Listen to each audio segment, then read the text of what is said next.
So what is your experience dealing with violence at football games? Okay, when we're faced with a large crowd, we have to act as a team. It's far too dangerous to try and act as an individual officer. The crowd's attitude towards police, because maybe they're demonstrating against something and we have to stop them for so many reasons. They totally go so violent in their behaviour.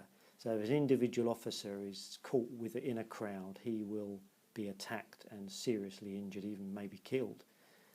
So we have to act as a team, as a unit, and stay together always. And the violence towards us can be pretty awful. How did you exactly tackle these issues? Pretty difficult for the officers, but as you say, we do have a lot of training with it. We have to work strongly as a team. What was the situation like in these football fan situations? Well, it's always the same way with a crowd. I mean, individually, they probably would never, ever go to the lengths of violence that they do. But when they're in a group, they just seem to get sucked along in the whole atmosphere of everything. And I think when they're in a massive group, thousands of people, and they chuck something at a group of officers, it's kind of a different mentality to doing it one-on-one. How did you feel dealing with the hooligans' violence? Very frustrating,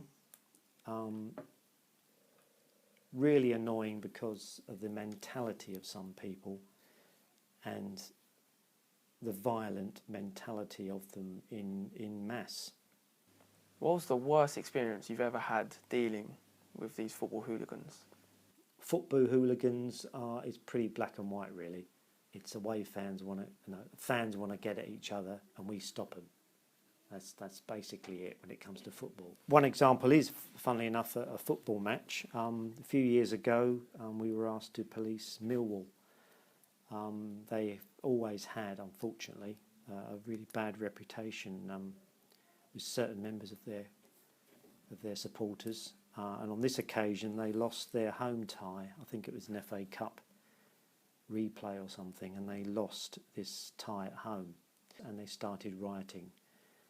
They were just getting hold of paving stone slabs from building sites, bricks, anything they could get hold of, and raining them down on the police. In relation to our documentary, would you say that football hooligans' behaviour is similar to the traditional views of tribes? Yeah, it's a good question. I mean, I don't know a lot about history, but I would say that, generally speaking, people tend to be more violent or have an excuse for violence in large groups.